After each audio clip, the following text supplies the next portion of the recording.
Good day, mates. This is Clay with Clay's AC and Auto Repair here in Grand Rapids, Michigan.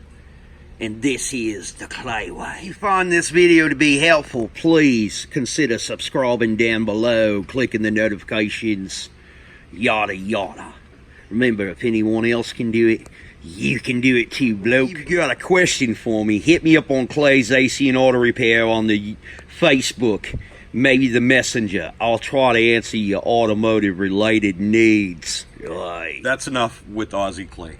Anyways, so what we got going on today is we're working on a 2010 Jeep Liberty, same as the 9, the 10, the 11, 12, maybe even 13, so forth and so on.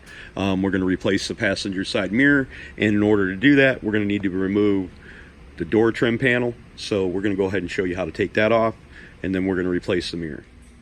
Okay, to get the trim panel off, we're going to take a little screwdriver and we're going to pop this little cup out, and down inside there we're going to find a T20. I did use a T15 to take mine out. It did work. The screw's not very tight, and this door lifts up, so it sits inside pockets down inside there like this. Next thing we're going to do is we're just going to take a flathead screwdriver and pop our window switch out of there. I don't know if we need to.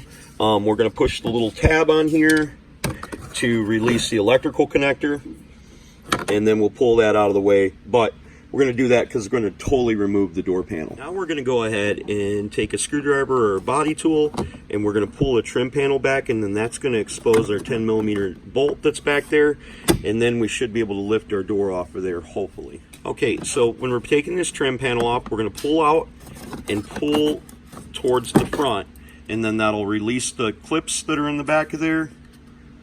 And I didn't break any, so awesome.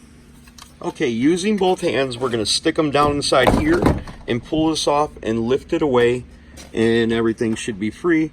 Now, for our situation, changing our mirror, we're going to go ahead and obviously unplug the mirror, undo the nuts, and remove the mirror and change it. These are also 10mm nuts. So after you got your mirror changed, just make sure that you set all your clips in properly.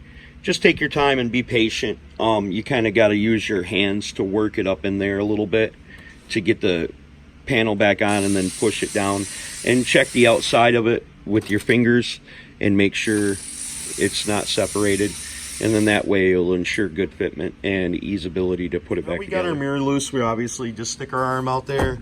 It'll stay inside the hole, and you kind of wiggle it a little bit, and you'll be able to pull it out and pull it through and install your new one. Be careful not to drop it. You don't want 7 years bad luck. Hey, hopefully the video was helpful for you guys, and you guys will consider subscribing to my page, clicking the notifications. Remember, if anybody else can do it, you can do it too. God bless. Have a great day. Thank you so much.